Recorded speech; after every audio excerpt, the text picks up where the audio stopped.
And my apologies for last week. We got home later than I expected from California. So we didn't do the live stream. I see here that a lot of people logged in. I changed the name for today's so that maybe we'll get some more people coming in. Now we're down to one concurrent viewer. We have an excellent connection, so I'll sit back and wait a little bit.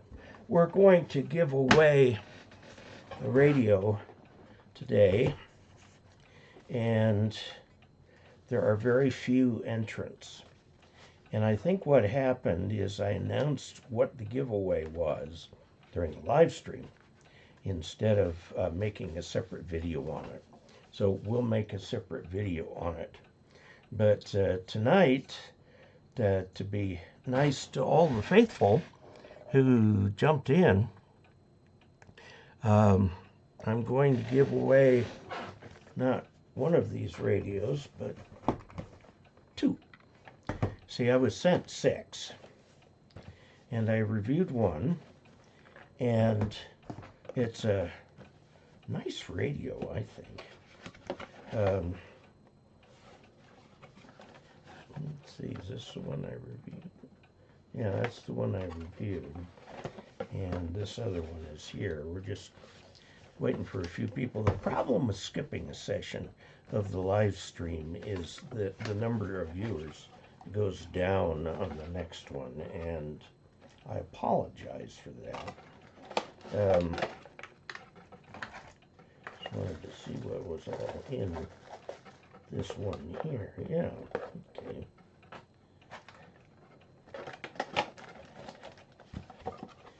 And the manual.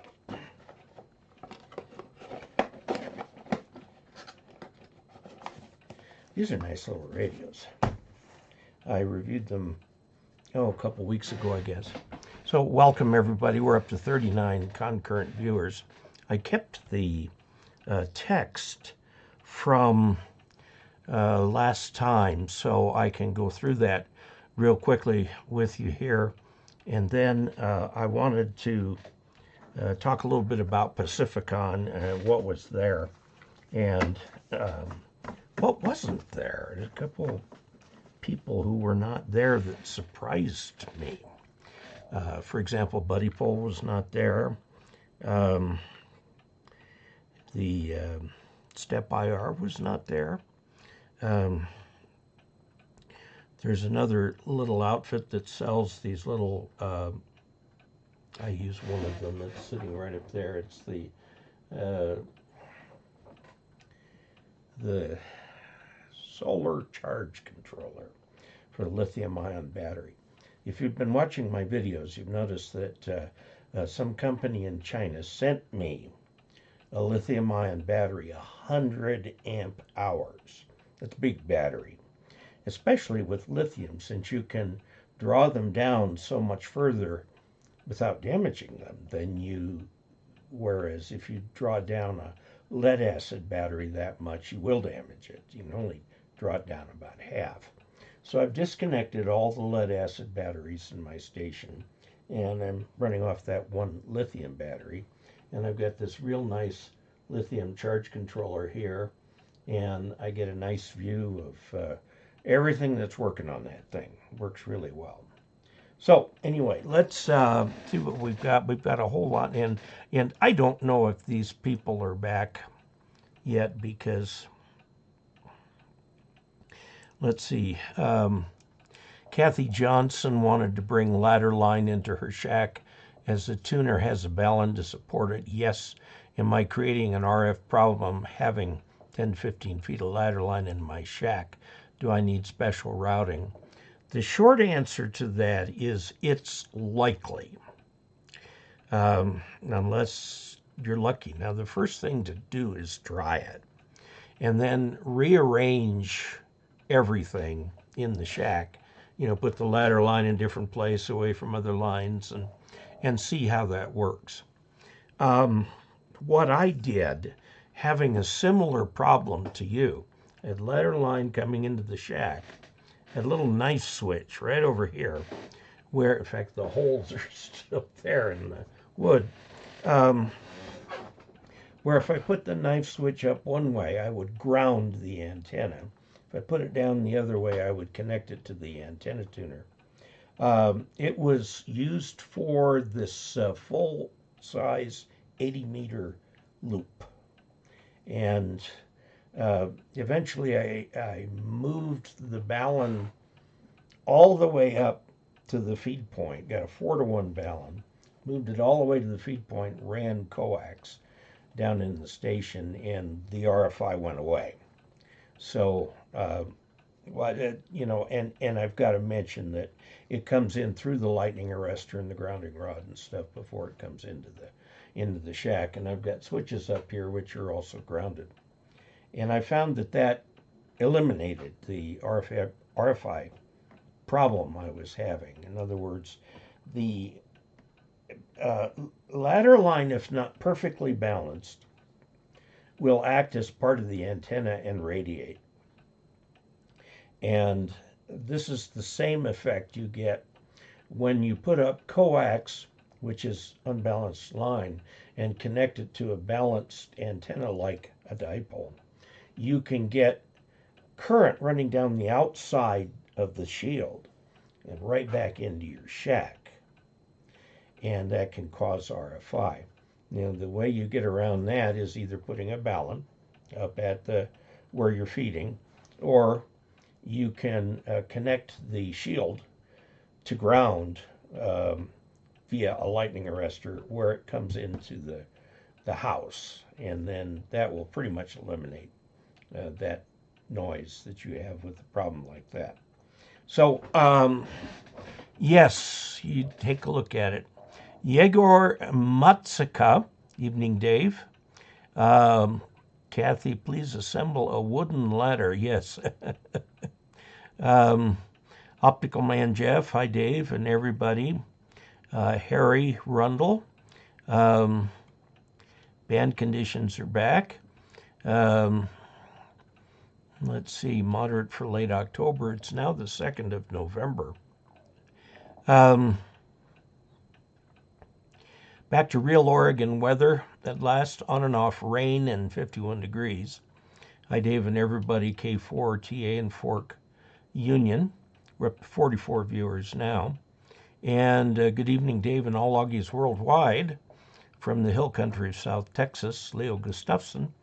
My 7300 has had the antenna unplugged for 6 weeks now, just playing it safe until I get or build a lightning detector.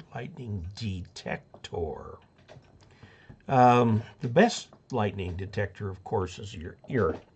If you hear it, it's close. It can be 5 to 10 miles away. You count the number of seconds it takes from the flash to the boom, and divide by 5, and that will tell you how many miles away it is. If it's close enough for you to hear it, it might be a good idea to go ahead and shut down. I would, now there are lightning detectors that detect the flash, not the flash, they detect the electromagnetic emissions from the flash at radio wavelengths. Yes, of course, the flash is at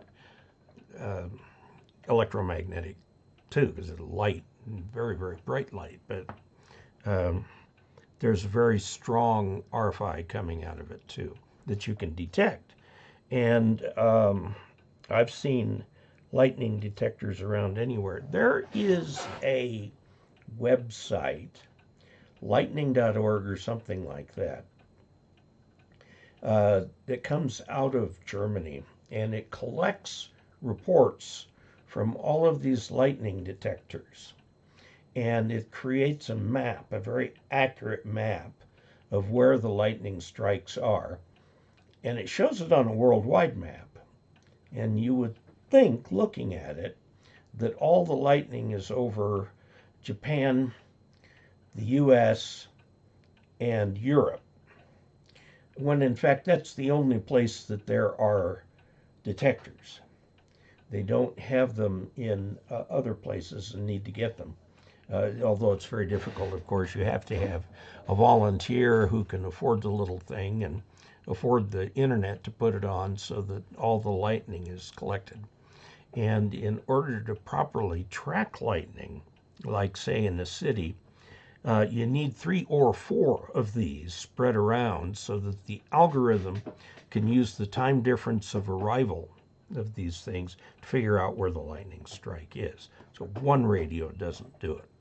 But around here where I am, there appear to be enough hams that will do this that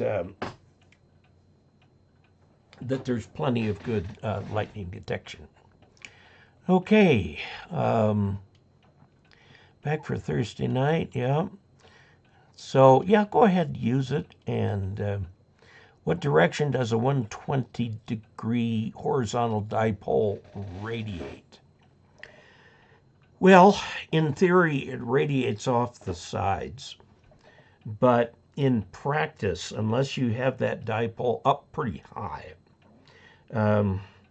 it's going to radiate almost unidirectionally, but there will be a little bit of a compression of the gain off the ends. Okay. Now, some people create an inverted V by holding up the middle of the dipole with a pole and then bringing the sides down. Keep the ends of those antennas a good 10 feet above ground, because that's the high voltage point. You don't want anybody getting into that. What I try to do is tie off to the trunk of a tree. So if anybody walks under it, it's up over their head. We've got some pinyon pines here that are pretty tall. And so if I put it on the trunk of the tree, that's not going to move in the wind. The upper branches may, but not down low.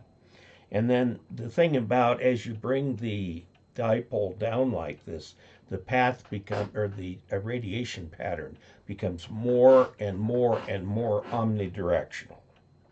So a practical dipole will be relatively omnidirectional.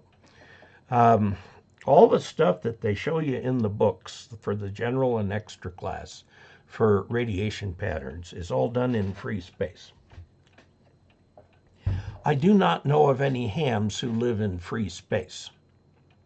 Even the people at the space station, the antennas are mounted relatively close to the metallic space station itself, so the space station acts as a reflector for these antennas, particularly at VHF. I had someone write to me and ask how they can talk to the space station, and the answer is yes, you can. You absolutely can do that. Now, their structured time on the air is spent working with schools, and there takes months to plan these things because somebody's got to be there with the right equipment, and they got to get the school prepared and so on and so forth. And but then if they have any time off, sometimes they'll get on the radio. Sometimes they will set up the radio as a crossband repeater, and so you can repeat off of it and talk to other people on the ground. And in that case, it simply becomes another satellite. Now, the Russians have on their side their own amateur radio on the space station, and they will send down slow scan TV photographs. So, of course, slow scan television is not television. It's a way of sending a picture. It's more like a fax in that regard, but it's a way of sending a picture using single sideband bandwidth, and it can take 2 to 4 to 8 minutes to send a photograph. It's on 14.230. Am I right about that? 14.230 megahertz upper sideband. If you tune that on your radio and just let it sit there, after a while you'll hear this weird whoop, whoop, whoop, whoop. It's very strange. Now, where do you get the software to decode that? It's SSTV. It's written by a guy in Japan. It's free and is considered the standard for doing slow scan television. And you can use this on the air. And there's nothing to stop you from doing this over a 2-meter channel either. I wouldn't do it over a repeater, but if you've got simplex going, you could do this. But the slow scan TV sends one line at a time in a very analogish sort of fashion. It's not converting it to a JPEG and all that sort of thing. It's just a picture that's being line scanned. Okay, and the scan is sent over, and it takes 2 to 8 minutes depending on the protocol you use, whether it's high def or whether it's very, very low def. You can do the slow scan TV. Anyway, the Russians will do that from their side, usually over the Christmas holidays. However, sometimes they'll do it other times. And of course, you can listen to other slow scan TVs. You don't need a camera to do slow scan TVs. All you need is your iPhone, take a picture, and then use the software to send it. In fact, that's how you send to CQs. You actually send out a picture of the word CQ, your station, usually a picture of you or something like that in the background. And I have never been able to successfully get a QSO going. I have listened to many or watched many pictures come by, but it's 14230 or 14233, somewhere around ago. Okay, so that answers Pedro's question. Hi, Dave. Picked up a Palomar Engineering Bullet 9-to-1 transformer. Is it okay to use the counterpoise lug for electrical ground if my feed line is the appropriate length? Instructions are unclear. Okay, if it is literally a 9-to-1 balun, that means that it has the square root of 9, which is 3, turns in it, which isn't much at all. It's 3 times as many turns on the secondary as the primary. Most of the time when people do end-fed antennas, they use a 49-to-1 balun, and the primary has like 3 turns, and then you multiply that by 7 to come up with 21. So the ratio is 1 to 27. Or 1 to 3/21, or 1 to 7. You square that to get the ratio for the balun, and you end up with a 49-to-1 balun. And those are very useful for end-fed antennas.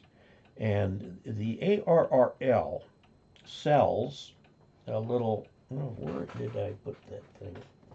It's on my list of things to fix.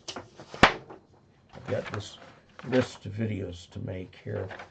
I'll go over them with you in a minute. So that kind of a balun would do a good job for you. Now, usually when you do an end-fed antenna, you don't connect anything to that, because the shield of the coax will act as the counterpoise. Now, if you're doing this, of course, you want to ground that coax shield before it comes into the house, so you don't get that RF in the house. If for some reason that doesn't work, you can always hang a 5-foot or 10-foot length of wire off of that lug and see if that'll work for you. I've never had to do that. Okay, MFJ said over a week ago that they'd get me a tracking number tomorrow. Leo, I am so sorry you're having such trouble with MFJ. They need to expand their number of employees, and they haven't. Let's see. We've got Lefty, Leo, um, Glenn Martin is here, Pedro Morias, Lefty, Yegor, Harry. Hopefully all is okay. Yeah, we got back that night. I'm sure all is well. Dave is finishing up his cup of coffee. Actually, I don't drink coffee. I've never drunk coffee. I'm a Mormon. Mormons don't drink coffee. But one time I went to an event and I had what I thought was a little, it was a little fountain. And it had brown stuff coming out. And I thought, well, that's probably hot chocolate or something like that. And I tried it, and no, it was coffee with a lot of cream in it. It about gagged on it. Coffee is an acquired taste, sort of like QRP, I think. And Harry says he loves this 7300. Yeah, I know, Leo, that MFJ thing is just a problem. I ordered something that I wanted to do a demo of, and it took months for the thing to come. They finally made one and sent it to me, and I haven't tested it yet. Okay, let's see. My best wishes to CJ2. We're all waiting for Dave. Okay, everybody's saying goodbye here, so let's get on to where we are now. Okay.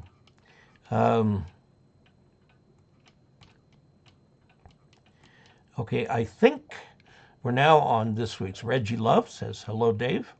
Matthew Myers, KF5 UPM from Kansas. Reggie Love, no entrance from me, I think. James Totten, WA8HUB, good evening. Lefty says, good evening.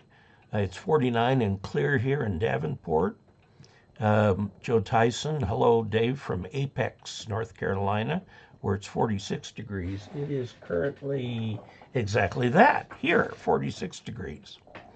Optical Man Jeff, KE0OG, hi, Dave, from Sioux Falls, where it's 39 degrees and clear.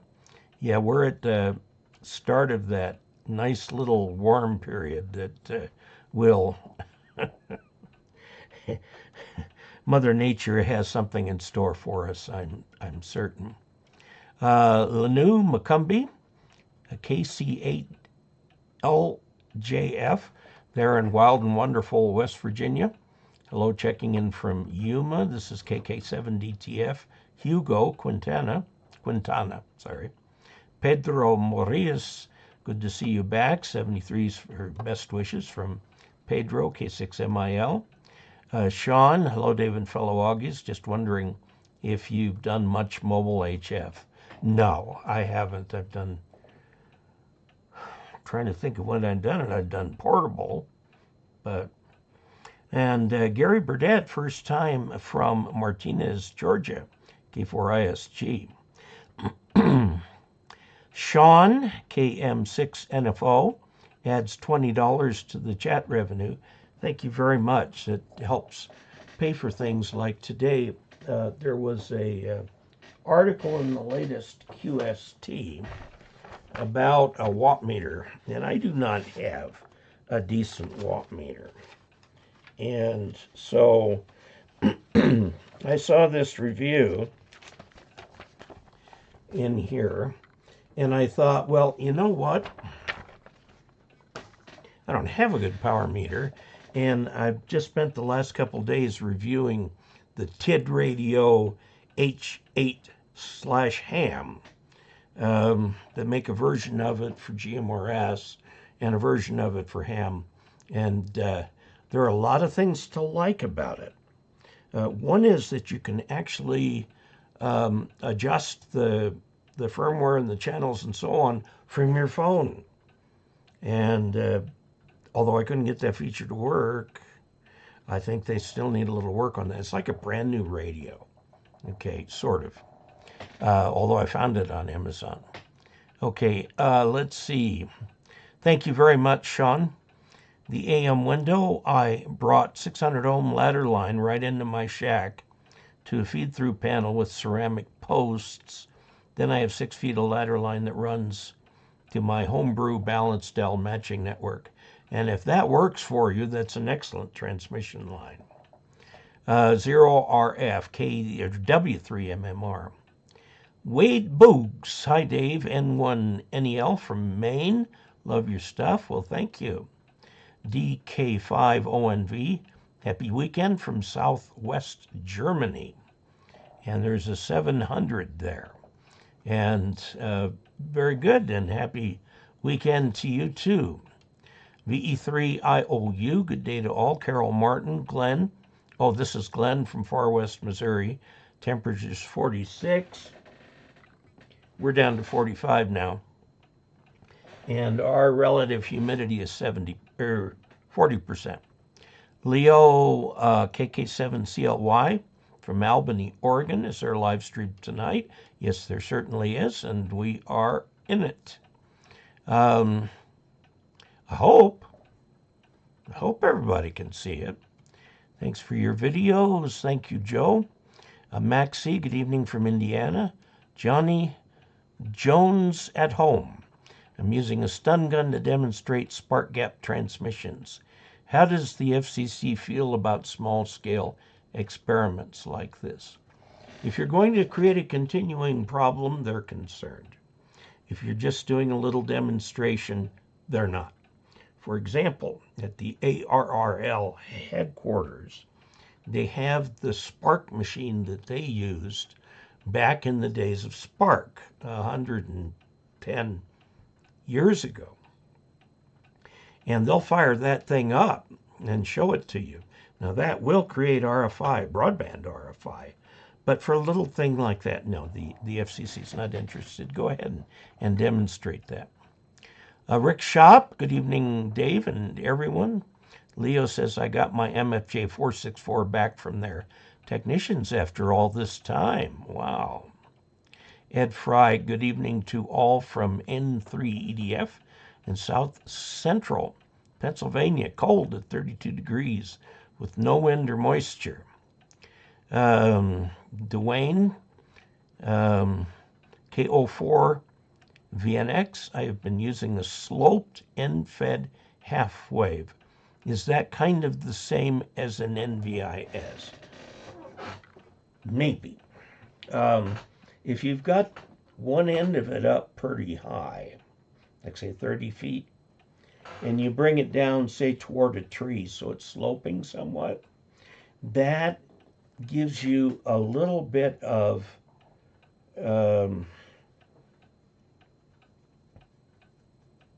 directivity in the direction of the downslope. In fact, I just wrote an article for Ask Dave for the January issue that will have this very picture. So,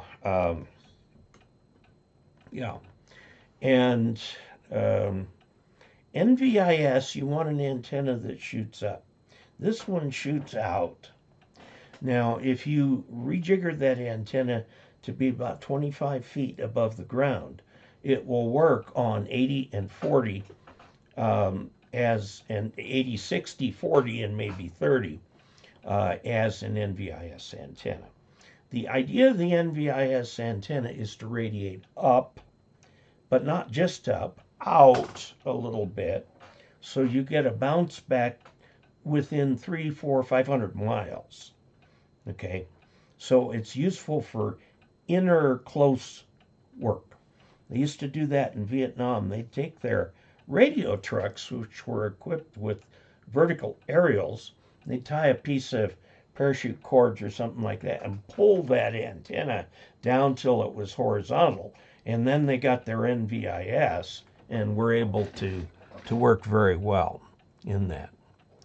MFJ 464. I gotta look that up. MFJ 464.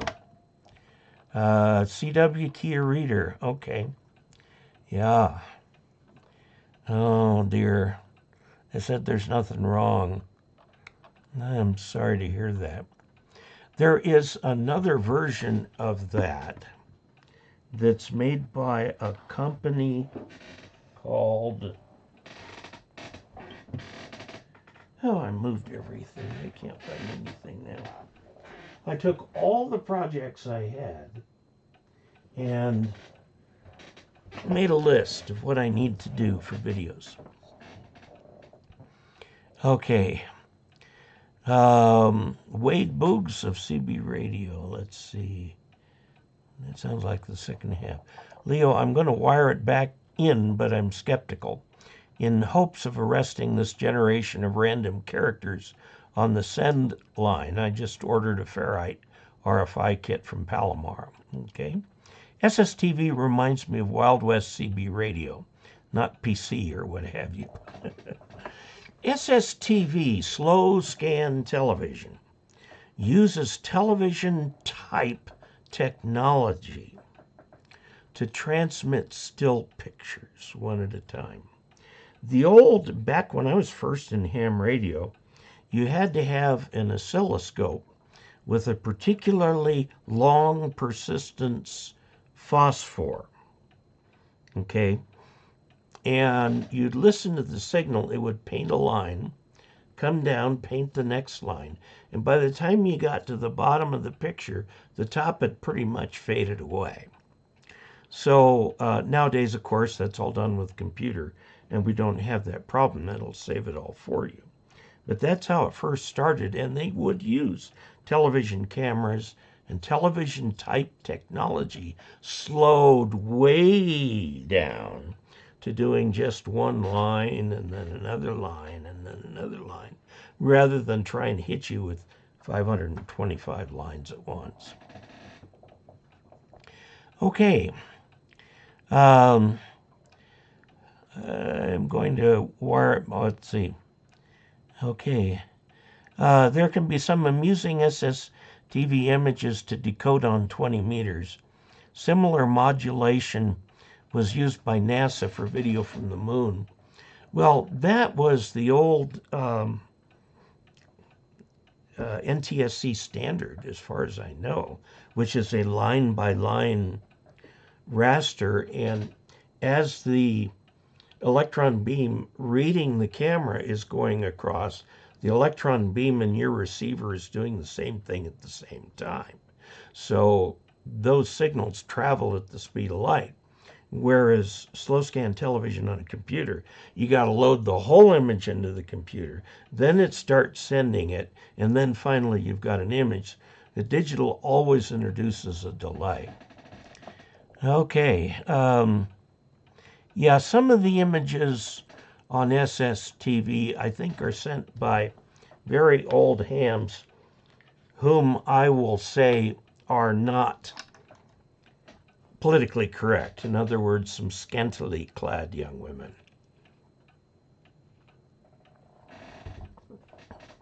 And if we're going to get girls into ham radio, we got to get rid of that. Hi, Dave, everyone. K4TA in Fork Union, Virginia, from Ralph. JT6188. Hello from KFFZ, Mesa, Arizona, Falcon Field. Ted Jack, hi Dave, KI6SH. Advanced class. That's interesting. I'm just going to look something up real quick here. QRZ.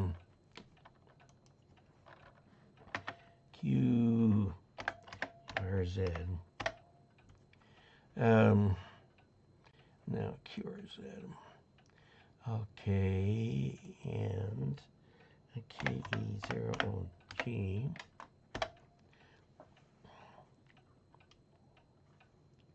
KD6SH.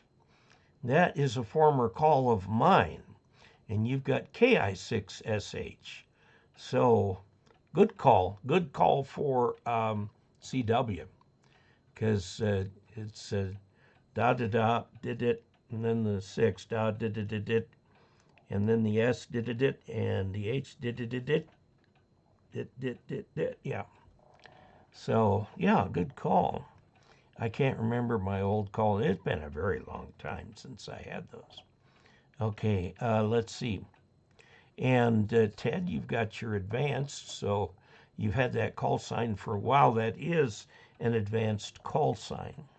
Robert Christian, KJ ampersand is a 7. Here, CBO here, what is your opinion on super antennas? Are they better than hand sticks? It's a compromise antenna. Lots of people have tried to make fairly compact antennas. Now, I tried Wolf River Coils makes an antenna called TIA, Take It Along. It's a portable HF vertical.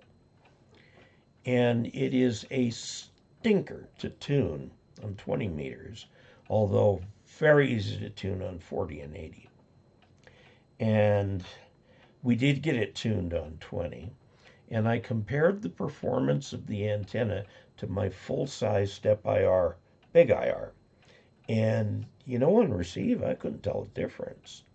I mean, maybe 3 dB, half an S unit. So I'm thinking, okay, this Wolf River Coils antenna is going to go with me places. Maybe I'll take it down to Quartzsite or something and see what I can do down there. Okay.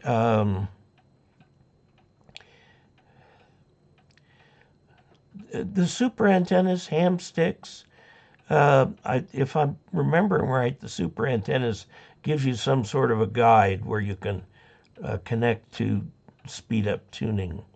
Robert Christian, J7 CBO. JT6188 has a super antenna. Not impressed with them, especially for the price. Michael Williams, good evening, Dave, from Mike, KI5 TWO in East Texas. Best wishes. Robert Christian is reacting to the super antenna news. Benjamin Otto is saying get a bird 43. I'm not, or maybe he's talking about my quest for a watt meter. Yeah, I'd love a bird watt meter. That'd be great. But you have to get the different coils with it. And they're not made anymore, I don't think. And they're expensive. I know that. They're very good. They're sort of the standard for a radio shop. Okay. KF4NVZ from York, South Carolina. Joel. Hi, Dave. Yegor, evening, Dave, evening, chat. Asking how everyone is. Quality Builders, LLC, Troy, KF0CEX. Hello, Dave. Thank you for all of your hard work. I've learned so much from you. Well, thank you very much, sir. I appreciate that. Warren Nicholas, VK7WN from Australia. Okay. Just past midday here in Tasmania. Max, I have an ICOM IC737. Is it hard on the finals to run at full power? The short answer is if you're running it into a matched load, you're okay. If you don't have a good matched load on that, I don't know if the 737 has an antenna tuner built in. If it doesn't, get one. And then tune it up at low power and then run it at max. That'll make your output transistors very happy. And I mean, they're designed to run at max power for a single sideband type duty cycle, which is 20% if not compressed and about 40% if compressed. Now, some of the early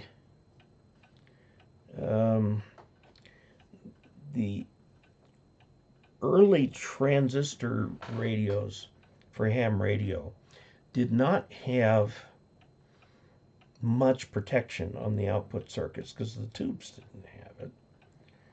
But transistors blow instantly, whereas tubes can handle a momentary overvoltage on the grid or the plate or whatever. without a problem. The transistors can fail, and once they've failed, they're failed.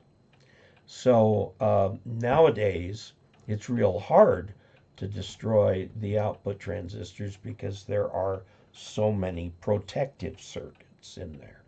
But I would recommend that you be very careful that you're going into a 50 ohm resistive load. And so get an antenna tuner with a built-in SWR meter so that you can make sure that you're doing that. You can get one that'll handle 100 watts from MFJ for not very much.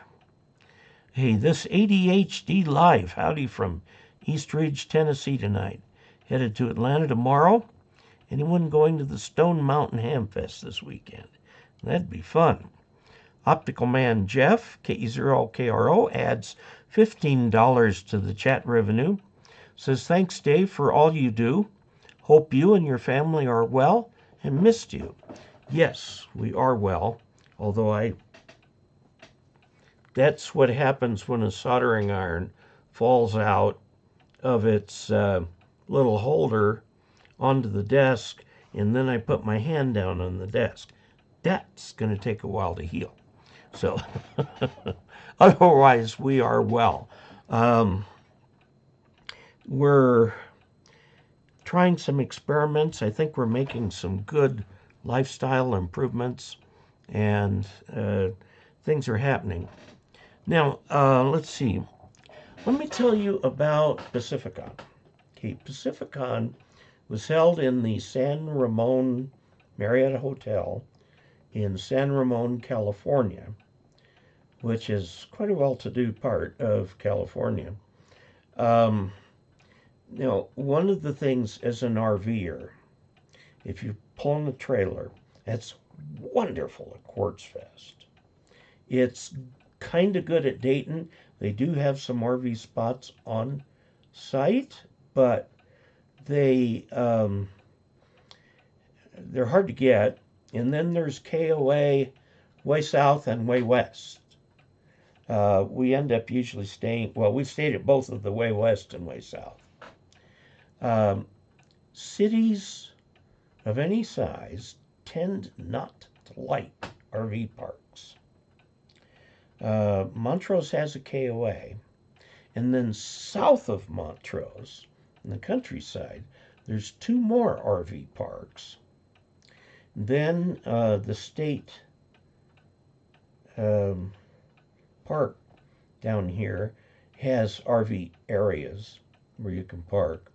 And then if you go all the way through Ridgeway out the other side, there's one actually on the north side of Ouray.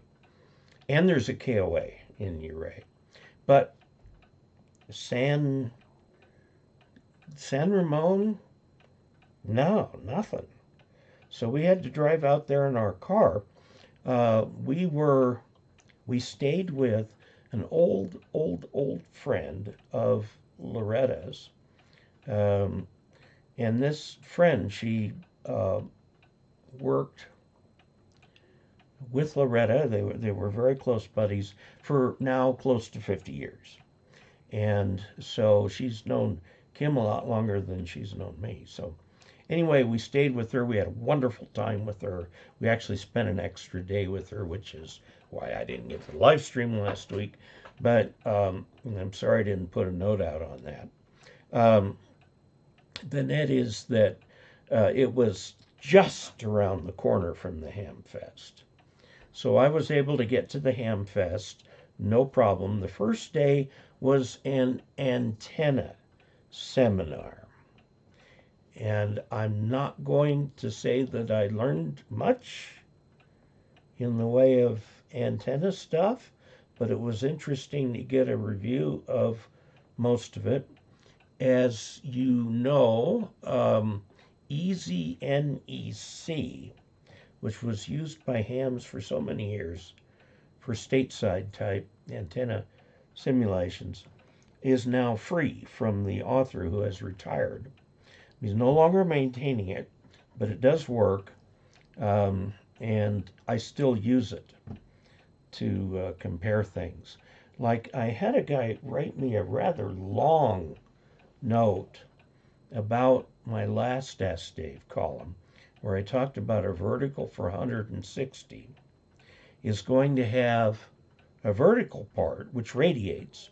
It'll have a loading coil at the bottom and a capacity hat at the top, which do not radiate.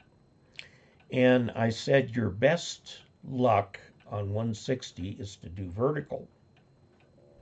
And he says, "Oh no, I have a horizontal antenna." Well, for a 160 meter dipole to have the proper pattern, it's got to be a half wave in the air, or 80 meters, or about 250 plus feet in the air, stretched out in order to work well. So I'm going to model what he says he's doing, and I'm going to model what I have been thinking of and what I talked about in there, and that'll end up in another video. Oh, that brings me back to Pacificon. First of all, I want to show you a picture. This is a cool picture. This was taken by another ham at the table we were having lunch at, and it's in an outdoor area at the Marriott. And of course, the weather was beautiful there. And so this is actually a perfect picture of me. My head tilted back, my eyes closed with my mouth open, and waving my hands with food in front of me and a large water bottle. And I looked at that picture and I said, that's me. That is the best picture I've seen of me in ages. Anyway, I did not get the name of the ham who took this. He used some kind of little printer thing to go back up to his room and make a copy and give it to me. He wanted to get me putting food in my mouth, but couldn't quite grab that. But it was kind of perfect. I did give two presentations. The first one was the one about high altitude nuclear electromagnetic pulse, which I've covered in two videos. There's the first half where I get up to the point of not knowing how to handle a 1 nanosecond pulse. And then I got a call from some people who are actually doing it. And so I put in a second or a concluding part of that video. I combined all that together, and I think it went over pretty well. And then the presentation after that was some history stuff on the making of the original Vibroplex. A Vibroplex is a type of keyer. It's all mechanical. It makes dots for you, but you have to make the dashes individually yourself. Okay, and I'm no good at using one, but it's a very intricate device. And Vibroplex, which is a name still in use in ham radio, in fact, they consider it the oldest name in ham radio, I guess short of Marconi. And anyway, they sell a bug called the Vibroplex. I have one, and it is sitting right there. And so I thought, there's got to be more to this story. So I know reading patents is not much fun, but I found Horace Martin's patents online. You can find any patent online with Google. And I actually read through his patents to see the development of his thinking as he finally got to the one upon which the original is based. Now, if you look at this, the original was sold for 2 or 3 years prior to him patenting the technology according to the modern timeline. What I found out is that an earlier patent had a figure 1 and a figure 2, which were electric relay assisted keyers, but there was a figure 3 tucked in there that had the basic premise of what today we call the Vibroplex. And then the subsequent patent, which is the beautiful view of the original diplex, was actually put in place for some patent litigation. Okay, back then in those days, the radio was the big thing. Sort of like computers were for a while, artificial intelligence is today, so on. It was the big thing. And so lots of people were jumping in and were creating all sorts of patent claims against each other. I mean, it was a free-for-all until after World War, maybe before we got too far into World War I. The government stepped in using its war authority, wartime authority, and forced everyone to pool their patents into a patent pool, which was managed by the Radio Corporation of America. And that's how it got its name. The Radio Corporation of America held all the patents. And it was required by the government to license these patents out at extremely reasonable rates. So basically, anybody who wanted to build radios could use anybody's circuit to do it. For home radios, they settled in very quickly on the so-called All-American 5, which was a circuit that you still see today. You find an old radio and it has tubes in it, and the circuit will be the All-American 5. It means 5 tubes, and the filaments are all in series, so heaven help you when you're troubleshooting. And total 117 volts. And the filaments are all fixed so they draw the same amount of current. And you've got a rectifier, you've got a weird tube in there that's a multi-part tube that does the amplification and demodulation and so on. Just all kinds of fun stories about that. David Sarnoff became a very rich man. RCA, for a long time, a very long time, owned the National Broadcasting System Network and NBC. And now all of that's changed around there, and RCA, oh man, very troubled history of the company. I'm not actually sure if they still exist.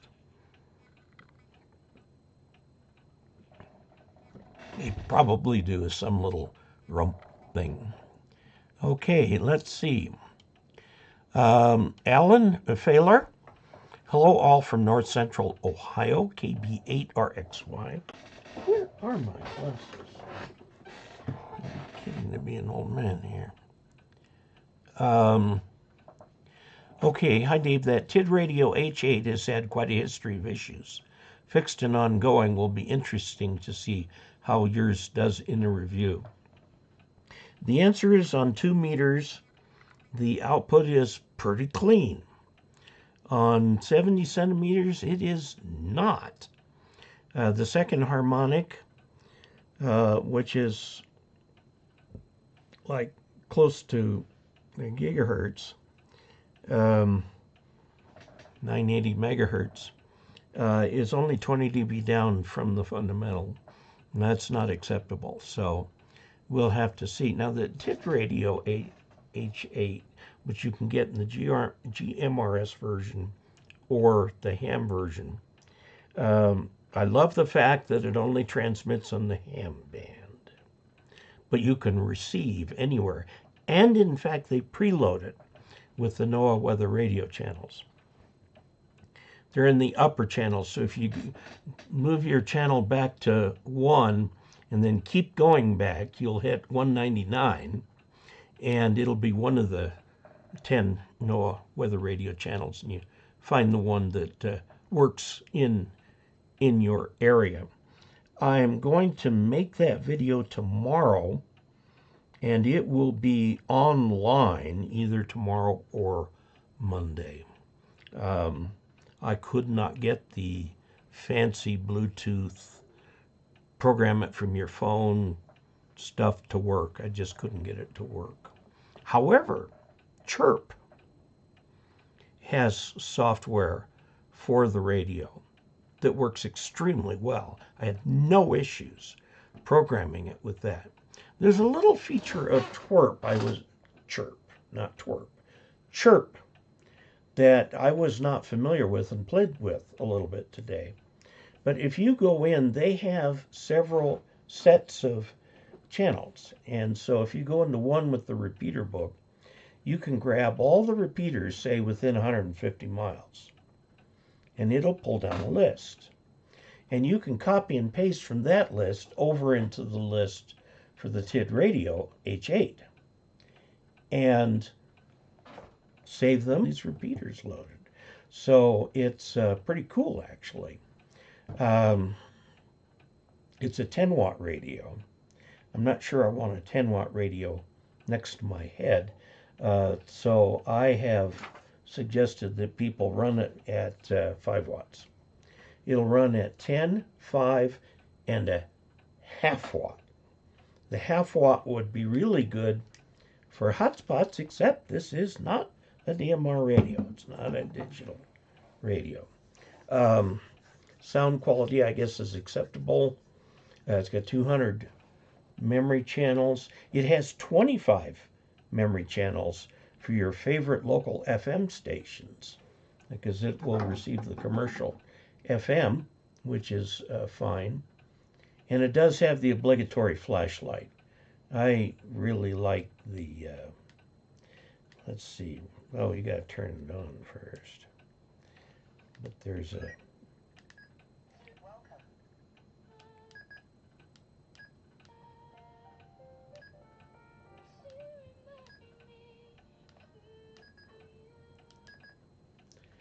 it looks brighter there than it really is. It's just a little LED.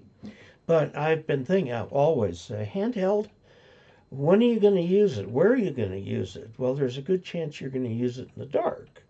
And a built-in flashlight's a great idea. You know, you can read a note, you can read off a frequency or do something like that. So anyway, it has a nice color screen, which goes completely blank when it turns off. Let's see here. Yeah, it will be interesting to see how it does. And if you want to write to me with some things I need to look at, I will be doing the video tomorrow morning. Warren Baker says, hi, Dave and all Augies, WA4BAK. S55BG, hi all from Slovenia. Well, hello and welcome to the channel. Good to have you here. And Warren Baker says he's from Chattanooga. This ADHD Life says Warren Baker, or at Warren Baker, to Warren Baker, hello. I'm impressed by the seeming number of repeaters around here. Timothy Fiebig? No, Fiebig. Let's see, German F-I-E would be pronounced E. Hello from southern New Jersey, from K2TF. Harry says, hi Dave from AC3EK in Overly, Maryland, 39 degrees at 69% humidity. That's cold. It's 42 degrees here with 45% humidity. Let's see. Wonder what sort of words come out of one's mouth in the soldering. Oh! The very first, I knew what I had done in an instant, believe me. In an instant. It takes 0 seconds for the pain from here to get into here. And so I jumped up to rush into the bathroom next door and put some cold water on it and fell flat on my face. Fortunately, my assistant's here, but I was able to get up because there's a bunch of stuff over by the door I could get up with. And then I went into the kitchen, got an ice cube, put the ice cube on it for several minutes.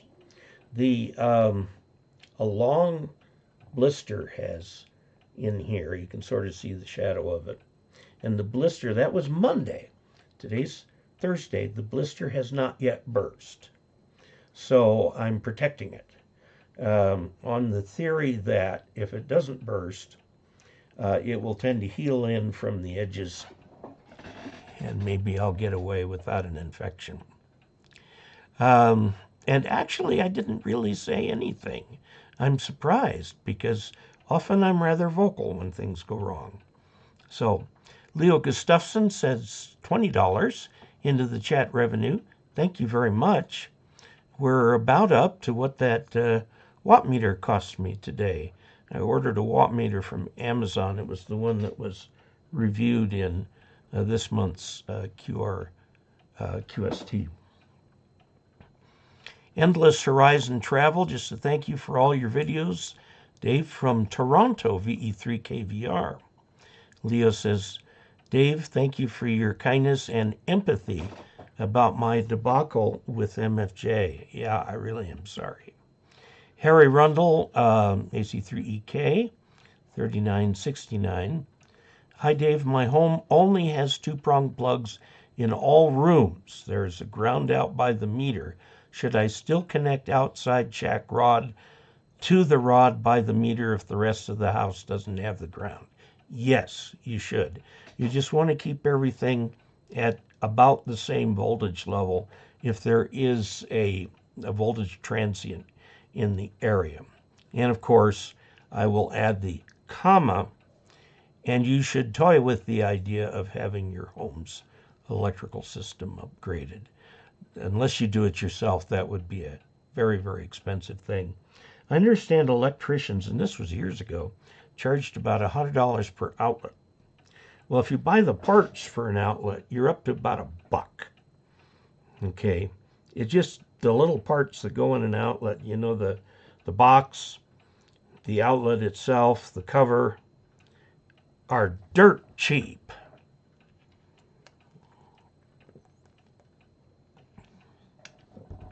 And last forever. So, well, not quite forever. I've been to some hotels that doesn't periodically replace its outlets. And I had one where you put the cord into the socket and it would just fall right out. And that was really unfortunate because that was for my CPAP machine that I need to sleep with. So that was entertaining. Anyway, I found something. Okay, so KN4ONK, Joseph McCarty. Harry Rundle, say, Dave, I have the lacrosse atomic clock like mine, which is right atop my head there. Question, with daylight savings time ending, do I have to manually turn off the DSD function, or will the clock auto reset upon receiving WWVB? The answer is that the clock will auto reset if it's the same model as mine. Okay, so it will do it at the right time too. At 3 o'clock in the morning on Sunday, it will go back to 2 o'clock. And so you'll get to repeat that hour. And another way of looking at that is you get an hour back that they took away from you when they went on to daylight savings time. Hello from Florida, N2MTM. David Hodgson, question, morning David, from Thailand. I want to know how to feed a 2-band Moxon, please. I don't know. I've never had or used a Moxon. If you have access, and let me know if you do, to the ARRL handbook or the ARRL antenna book, it should cover that. If you do not have access to those, I'll look that up for you and send that to you. So send me your email. Send it to Ask Dave at arrl.org. Ask Dave, all one word. Dave HS0ZQA. Wow. What do you think of the NFED HF J-pole junior or senior? Now, let's talk about a J-pole. I have what turned out to be a very popular video on how J-poles work. They were designed to be used with the early Zeppelins, and they would hang from the bottom. And the Zeppelins never really went all that fast, so that wasn't an issue hanging an antenna down. You can't do that from an airliner, but you could from a Zeppelin. And what they did, the top part of it was twin lead, 1/4 wave long, shorted at the bottom, open at the top. Now that means, if you look at your wave diagrams and everything, that the voltage at the bottom was forced to be 0. Therefore, it was maximum at the bottom. Now, what you then do is take a half wave piece of wire and hang it from one of the terminals on the bottom. Because a dipole, if you feed it in the center, is somewhere between 30 and 70 ohms. You can feed it off center, then you've got to have the right balun and stuff, or you can end feed it. Now, what we usually do with end-fed half-wave antennas is feed them with the 49-to-1 balun. But you don't have to do that. The reason for the 49-to-1 balun is to create a very high impedance, because the end of a dipole, remember what impedance is. Impedance is the ratio at any point of the voltage to the current. In the middle of the dipole, the impedance is lowest. And that's where we feed it, often for convenience. If you go out a little ways, the voltage to the current is higher, so you need some sort of a balun. If you feed it at the end, you want to get a nice high voltage out there. That changes 50 ohms to 2,450 ohms, okay, over 2,000 ohms. And the quarter wave does essentially the same thing. Now the question is, where do you feed it? And the answer is, since the bottom is at 0 ohms and the end where the antenna is hanging is at theoretically infinite ohms, more practically a couple thousand, there exists a point along there somewhere where the impedance is 50 ohms. And that's where you feed it. And so you can use that form of feeding on any band. Now you'll get a 1-band antenna out of this. MFJ makes them.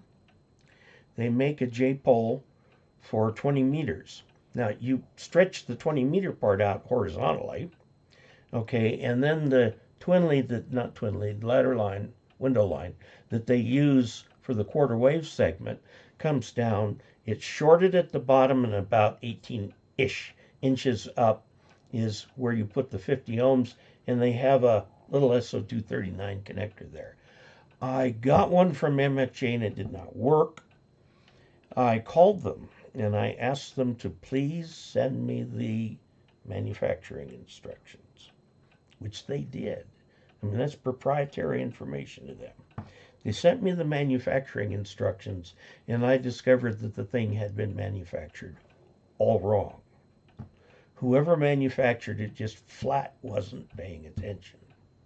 And so I remanufactured it, and it worked perfectly. Now, here's the thing that's interesting. If you've got these two wires coming up, and there's a very high impedance, and you use one of these to end feed a dipole, this one's in the other phase, of course, opposite phase. Why not put another half wave over there on the other side? Because you can feed it with that high impedance point. And the answer is, yes, you can do that. And you have two half-wave dipoles collinear. Okay? And you can actually significantly narrow the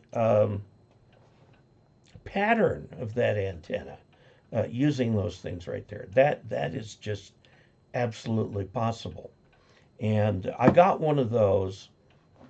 It's sitting right up there.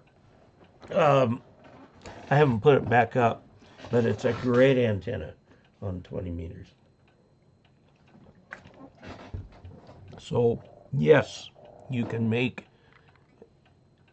a J-pole on HF. However, because of the way it's fed, it's single band. So you can have a 20-meter one. You won't be able to get it to resonate on any other band. So that's one of the disadvantages of them. But if that's all you need, you're in good shape. So anyway, David, that's my thinking of that. NFED HF J-pole. The J-pole is a specific kind of antenna. It's got that quarter wave matching section, fed at the 50 ohm point, and then an NFED half wave dipole. Not many reviews on it. I haven't seen any either. Leo, my cat really loves to play with the floppy antenna on my Yaesu VX6. Yes, that would be something that they would. Joseph McCarthy, I think it's best to install a separate ground near your shed. Yes, absolutely. He's the one with just the two-prong outlets. You need a ground rod right outside your shack. And that should be where you bring all your antennas and lightning arresters to. And your ground line, you've got somewhere in the shack where you bring all your grounds together. And that's connected to that thing outside. Now, the reason that you connect that to the ground at the main entry panel is because the utility does not let that ground point float. You're getting 220 volts or 240 volts, okay? A lot of your circuits are wired through. So you'll have 110 volt something here and another 110 volt something here, and the current will pass through both of them to give you your 240. However, there's a backbone running through there, tying all those intermediate points to ground. And the only place it's tied to ground is at your electrical panel. So do bond that so that your equipment, you know, it's got a neutral side in there. Now, granted, there's no ground, but that neutral side is very close to 0 volts. Now, I wouldn't use it as a ground because it's not 0 volts, because it has current flowing back through it, which will create a voltage drop across the wire. But the fact is, you'll then bring your house and your ham radio shack much closer together. Not perfectly close together, but much closer together, and will be far safer. Okay, so yes, do that and bond the grounds. KC0DRP from David. Joe Tyson, Dave, is your plane sold yet? No, but there's a very interesting scammer who's trying to scam me on the thing right now. And I'm letting it pay out so I can get to the point where I can take it to the police. This guy wanted to buy my plane. He asked if it was still available. Says, okay, he'll send a check. And I said, wouldn't you like to maybe like fly it first? Oh, I'll send my pilot to do that. And today he pulled the stinger on me. He said, okay, I'm going to send you a check for $65,000. Would you please hold the $20,000 for me when I get there, and then you can have the $45,000. Well, I know how that works. The check he's going to send me is going to be fake. And the idea is I'm supposed to deposit it, withdraw $20,000, give it to him, and then find out I'm out the money. Somebody tried to pull this on my wife a few years ago, buying a painting off of her website. And so I know exactly what's going on here, but I'm waiting to get the check so that I can take it to the sheriff. I want hard copy. I'll take it to the sheriff. So no, it has not sold. So if you'd like it, I'm very interested. Alaskan Kari. Hello from Seward, Alaska. KL4PG. Hello. Daniel J. Morauska. Hi, Dave. Greetings from Alvarado, Texas, USA. Dave, thank you for all the videos. I'm getting back into ham radio. God bless. Well, Daniel, I really hope that my videos help you get motivated to get back into ham radio. It's one of the reasons I do them. And I've done over 1,000 Ask Dave videos. So there should be something up there of interest. He says he's KC6ZWM. Very good. Harry says, thanks. Del Fargus, question, Dave. I'm newish ham. Is the propagation better in winter or summer? Or is that and it depends? Yes and no. Propagation is often better in winter because the night is longer than the day. And during the night, the F layer of the ionosphere can give you nice long hops. During the daytime, the D layer wipes out the low band stuff, but you can get on 20 meters and stuff, but you've got an F1 and an F2 layer that are separated, plus the E layer in there too, and that can hamper signals under some conditions. Now, the big differentiator is where we are in the sunspot cycle. We are rapidly approaching the peak. The latest I have seen is the scientists are saying it will peak in 2024, next year. So get on the air, on HF. If you're a tech, get on 10 meters. Get on 6 meters. You'll find openings. You can do all kinds of wonderful things. But there is a winter variation. Also, this is the last factor. Also, there are fewer thunderstorms in the northern hemisphere during the northern hemisphere winter. The thunderstorms are down in the southern hemisphere, playing havoc with the hams in Australia and South Africa. Okay, so most of the atmospheric noise we hear on any of the bands is thunderstorms. Okay, there are other sources of noise that are natural, but no, I'm running out of time here. Let's see. David will send me his email address. Leo, in the winter, when the deciduous trees shed their leaves, propagation improves. That's what I recall. Yeah.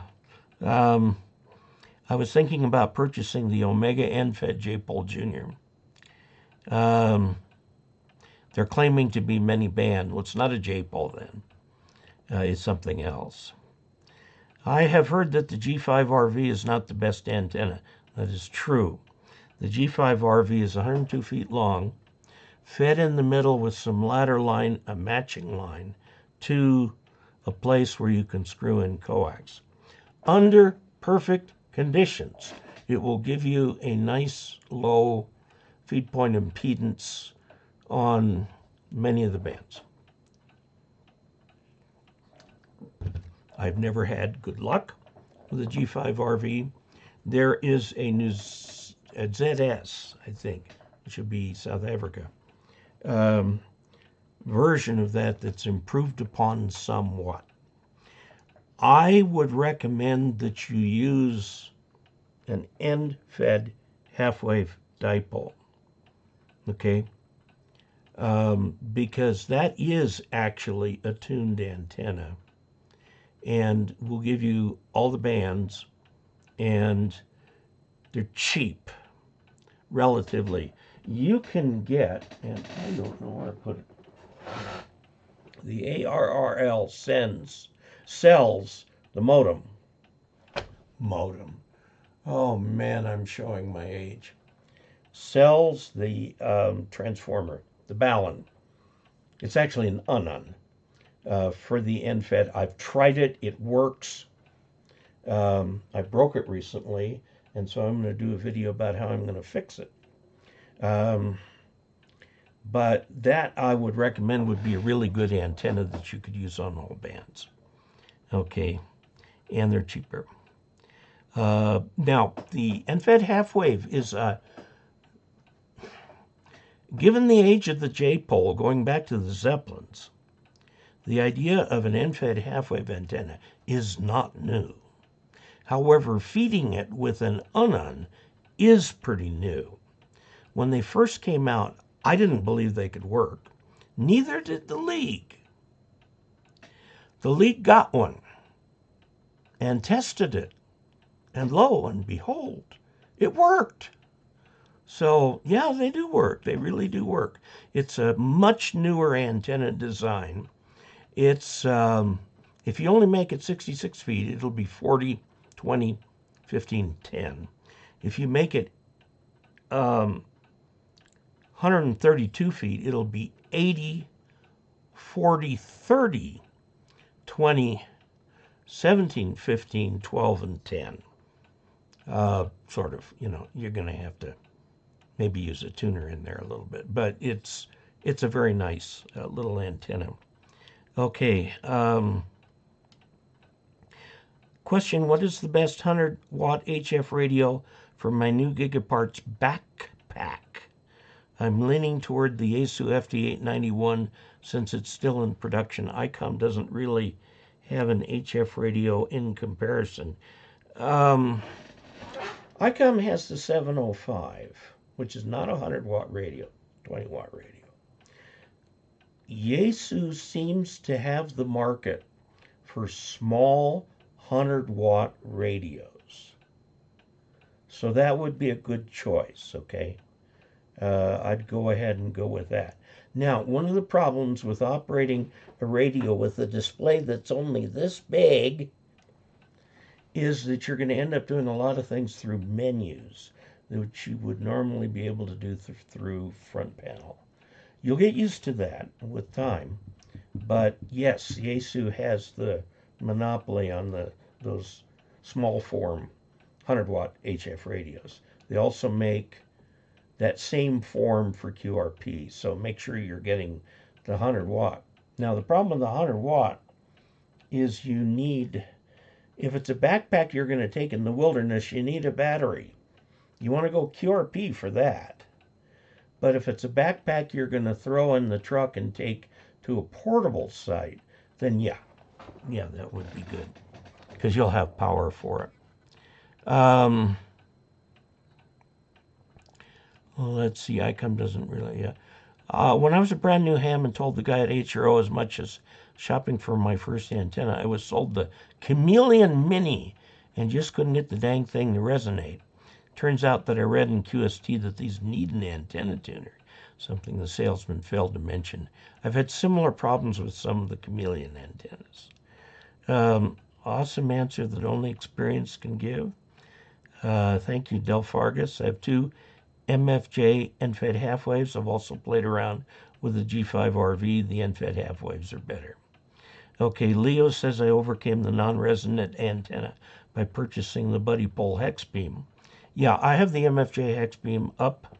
I need to bring it down. I've got to help it. One of the wires has come loose.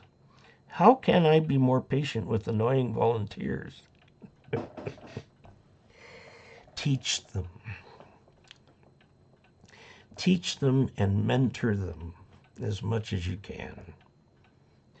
3 Henry 21 sends $20. Sent you a message on Patreon, read the H8. Hope this puts you over the top for the power meter. And it does, in fact, it does. So that power meter should be here in a week. Now, we've got to do two things. First, pick the winner. Okay, here are the tiny little group of things that I got. And since you guys are the faithful guys, I'm going to pick two out of here. And each one will get one of these Redivus radios. I've got 6 of them. 6 of these things. A couple I'm going to take up to the club. One more I might give away. And I think I'm going to keep one for myself because they're a pretty nice little radio. So let's go through this. I have been shuffling and shuffling and shuffling these. Now I'm going to go into the middle of these, and I'm going to, whoops, got something stuck there. I'm going to put my thumb into the middle here and pull out the one that is on top of my thumb.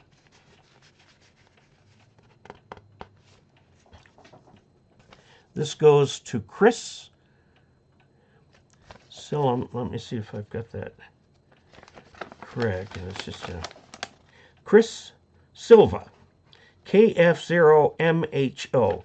Congratulations. One of these is coming your way, probably tomorrow. Now, let's take that stack and put it back together and see what we can come up with and do a second one, okay? So you guys are the faithfuls, you're here. All right, I'm going to stick it into the middle, right there, and I'm going to take the one that's on top, up here, this one right here. And this is to Bruce and Debbie Cash in San Jose, California. And this is Bruce Cash, KI6LQE. So, both of you will be getting. Now, what happens to these? These go in the shred pile because I don't keep any of your personal information. Okay. So, thank you very much. Now, the other thing I wanted to read to you is a list of the stuff I'm going to review here. Let's see, the red ones are the important ones. The Tidradio comes first. The Aiden Star Digital Antenna comes second. The QLG2 GPS clock from QRP Labs comes third after that, and I'm going to go back on the air with Whisper. I needed a clock. I swiped the clock for my clock. Now I got another GPS clock that will drive the Whisper. The fourth, Genuine QRP Guys multi-antenna. Compare it with a fake one. I've got a fake one and a real one.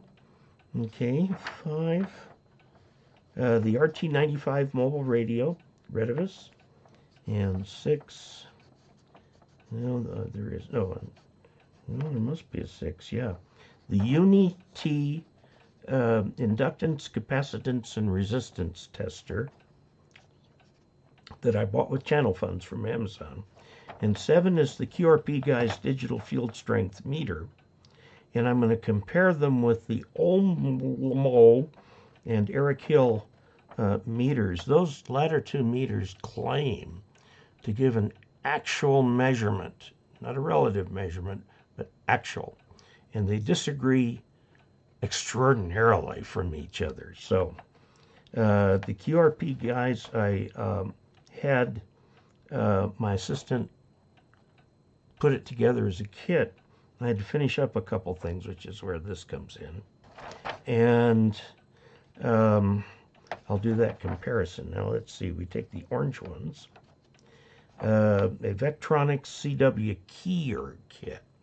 This is for people who want to practice with a paddle to do electronic keying with an iambic keyer. It's hard to find just a little code practice oscillator that will do that. So there is one.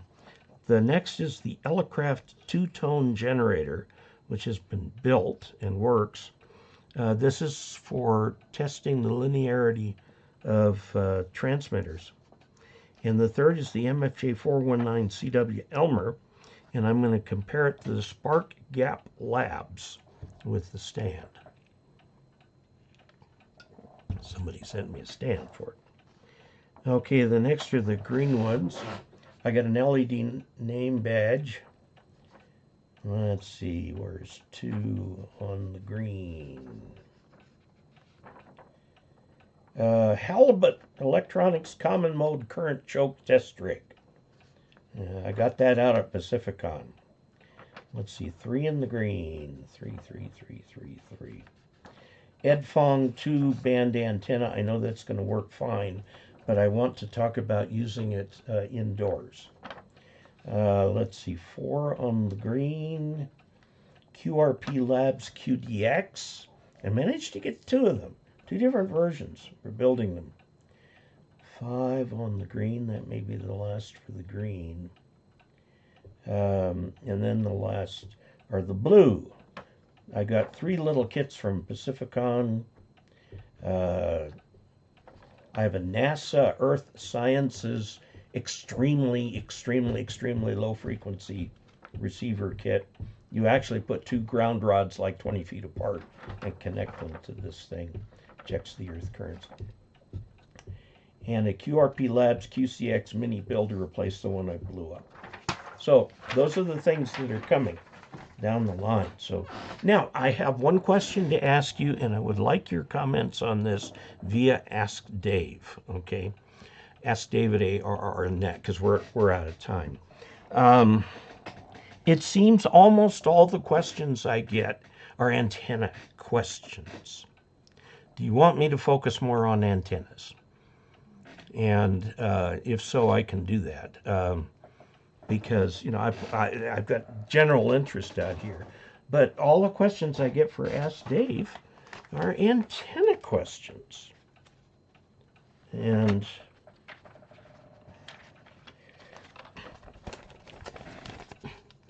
home brewing antennas, everything in there for that. So let me know what you think. And 3 Henry, thank you very much. And I am going to have to say 73s. We're overtime.